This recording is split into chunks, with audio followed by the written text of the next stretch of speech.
Hi guys, so today I'm back with a first impressions and a first kind of review on the Fenty Beauty stuff. Now I did do a big haul and I bought like the foundation, the primer, the highlighter, some of the other stuff from their line.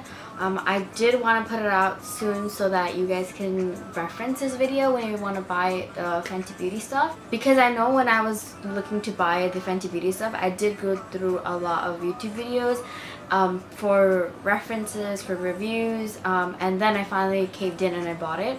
So I hope this video helps. I'm going to be going through the stuff that I bought and also what I think about it so far. I do have it on right now. So I have the primer, the foundation, the setting matte powder, also the highlight, and I also had the gloss on, but the gloss faded, so I'll put it back on just to show you guys. But so far I've been really liking it. It doesn't feel like anything on the skin. It looks very natural, but I am an oily person and I did see that I got a bit shiny. So I will go through all that with you when I start with each of the products individually. So first off, I'm going to start off with the primer. Now my problem areas, so this is the Fenty Beauty primer and it's the soft matte pro filter instant retouch primer. Now I have pores on my cheeks and I get oily, so when I'm using a primer I really look for primers that really combat that and also not make my makeup break up, like my foundation break up, because sometimes my foundation tends to break up near my nose or near my my lips. So I look for primers that really hold on to the foundation. So for today I really can say that it's amazing. It does feel really nice and smooth. It dries down matte on my skin. It feels very lotiony in the beginning and then it dries on matte.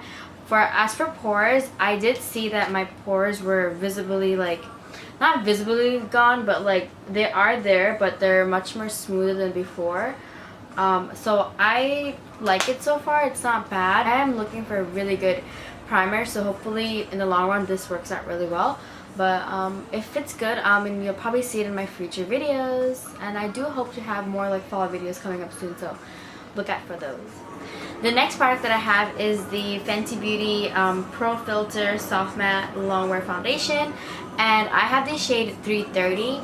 Now I did go through a couple of YouTube videos like I mentioned before and I finally found my shade, so this actually matches me perfectly. At first when I tried it on, it kind of looked like it wasn't, like, I felt it was a bit dark, but once I did my concealer and like everything else on the face, it kind of like blended in really nicely, so I really like that. I did hear that it dries a shade darker. Now with me, I feel like it really didn't do that as much. I really liked how it looked when it started and when it ended.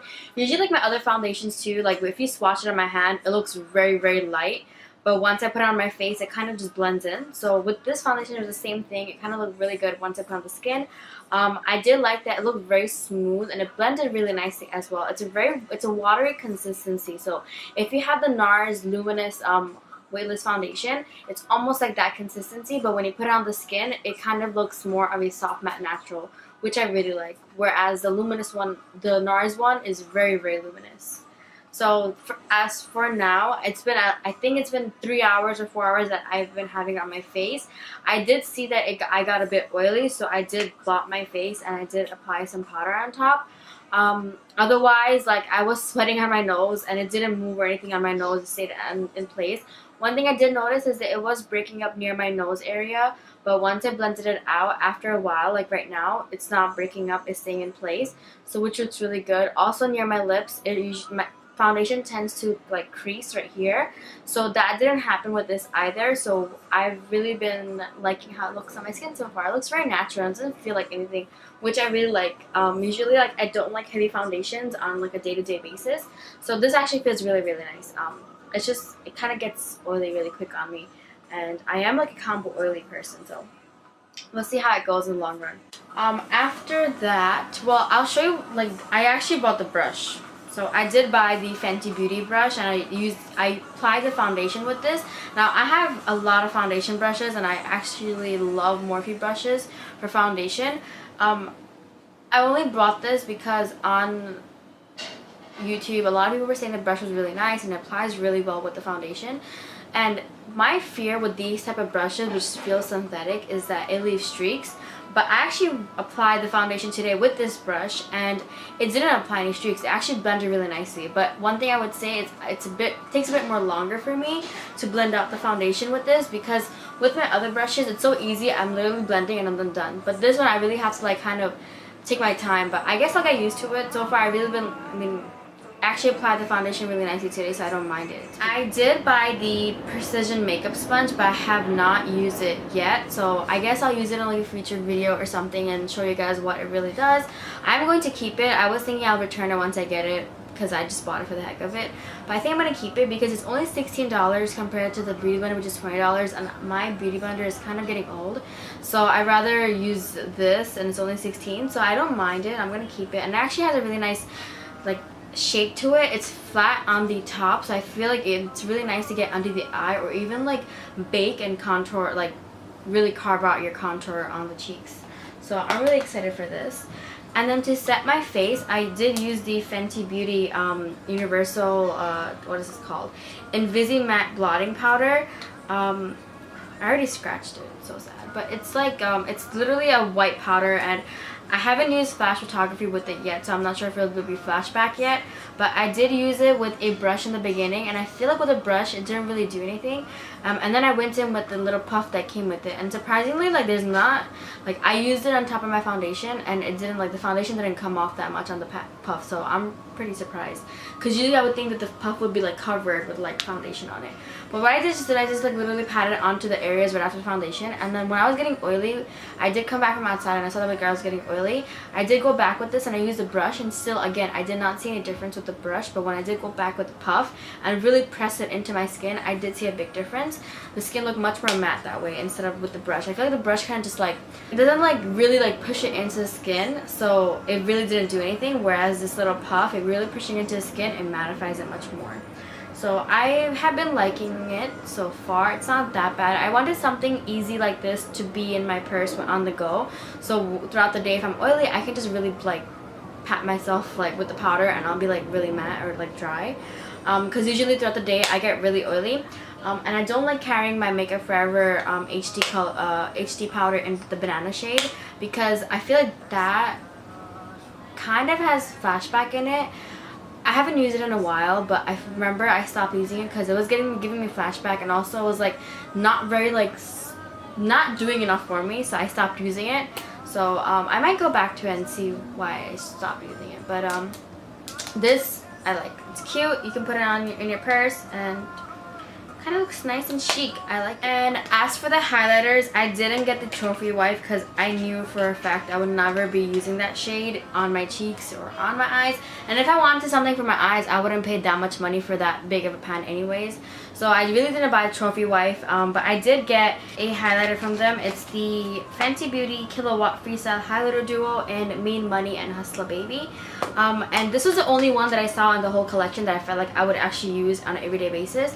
People were saying that the Mean Money, the lighter shade over here, let me just show you guys so you know what I'm talking about. Now it is pretty hard to open, and I have long nails, and I already poked into one of my highlighters. But so this is Mean Money.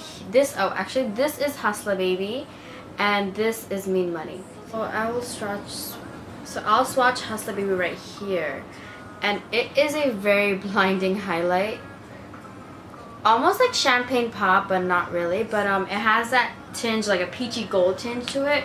And Mean Money is actually what I put on today because I really like subtle highlights, especially for like an everyday look. Now people do say it's a bit chalky, but honestly I don't find it chalky. I just find it very subtle, and if you just lightly apply over the cheeks, it looks like a natural glow. It kind of reminds me of the Hourglass ambient powders, where you don't really see a shimmer or anything, you just see a really nice natural ethereal glow. So it kind of reminds me of that. And what I just like doing is I just literally, like a highlighter, I take it over my cheekbones and I do see it. So it looks very, very like nice and natural. So for like an everyday like highlight, this is really good. And then if you want to ever go for the bling, you can also go for a Hustler Baby. Now that, I'm not sure if you can see, but it's very natural. I will go ahead and just put on Hustler Baby for you guys just so you can see, and I actually haven't put it on my cheeks at all, so I'll get to see how it looks too. Yeah, it really reminds me of a champagne pop. Yep. Yeah, see that. Okay, so I have that on the face, and then I just put Mean Money on my eyelids today too because I was just pretty lazy and I didn't put on any eyeshadow or anything like that. So I did get the lip gloss, and it's called the Fenty Glow Gloss Bomb, and they only have one universal shade, and I did like it when I put it on. For me, putting it on by myself looks hideous because I have very pigmented lips, so like this rosy gold color will not even show up on my lips unless I have like foundation on my lips, like really like one toning my lips. But I put it on top of Kat Von D's Hall Kind, and it actually looked really good. So that's what I'm gonna do right now. If I can get mirror to open.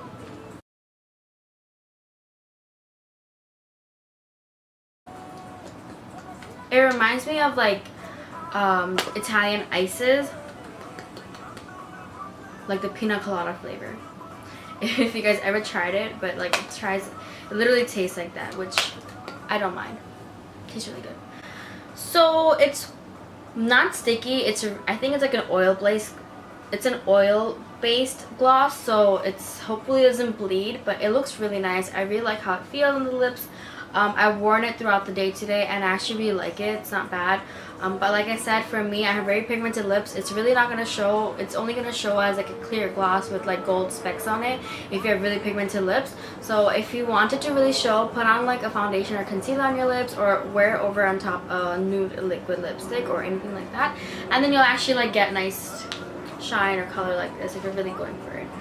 But that is all for my Fenty Beauty's haul. I did buy the trio matchsticks, but the shades I got are a bit too dark for me, so I didn't end up like swatching them and opening them. I'm just gonna return it just like that and just probably get a shade lighter if anything. I might not even get it because I use my Wet n Wild contour sticks, which are like only $3-4, and they work very well, so I don't know if I'm gonna get that.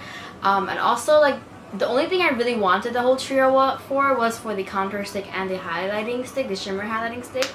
And shimmer highlighting sticks, for me, I like liquid highlighting or powder highlighting. For me, cream sticks are a bit more work because you really have to like put it on your hand, warm it up a bit, and then apply it to your face. For me, I like liquid highlighters or like powder highlighters because it's just easy to work with. So I don't think I would have much use of it anyways if it didn't match me. So I guess I'll return that, and it was like $54 for 3 shades. Individually they're $25 each. And also, I'll have the prices down for all the products down below. One thing I'd like to mention is that compared to NARS, Makeup Forever, and like say YSL or any other brand in Sephora, this foundation and this primer is actually at a reasonable price, because the Hourglass foundation, Vanish Stick foundation, is like $45. The NARS Syracuse, I think, is like $42. The Makeup Forever is like $44. You know, they're all in the $40 range, and for this to be $32 and like with so many color shades and everything, I feel like it's at an awesome price range.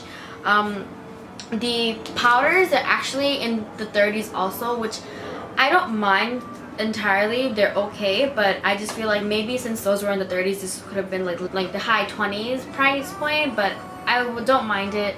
The lip gloss is $18, I believe. Again, I don't mind it. It's okay, because a liquid lipstick or lip gloss from Urban Decay would cost the same price. Kat Von D liquid lipstick costs like $19 or $21, so they're around that same area. I don't mind it. The brush, however, is pretty expensive, so if you do buy brushes from Sephora, they do run in the $30 range. This, I believe, was $32, so this is pretty expensive. If you have other brushes that you use for foundation and it works well, I wouldn't recommend it. It's more of like a novelty item. If you really want it, go ahead and buy it. It does work really well, so I don't say like it's not bad. If you need a brush, foundation brush, and you don't have one, this is really good. I think that is all for the Fenty Beauty haul.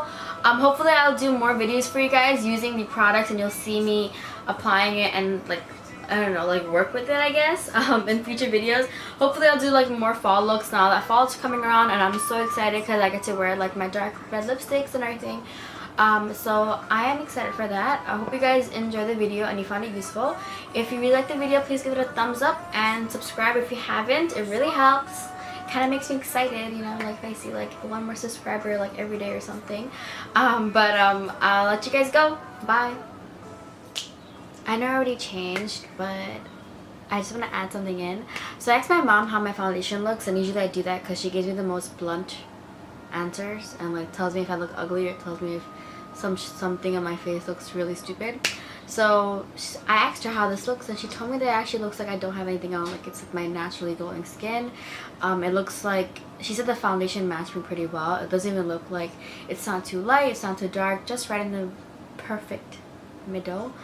But yeah, I just want to add that in because sometimes my mom really gives me really good reviews. Like I'll put on a makeup look and I'll go to her and I'll be like, hey mom, how does this eye look? Or how does my face look? And then she'll tell me like, oh, you look like a boot, like you look like a ghost or something, or your eyes are too done. So looks good.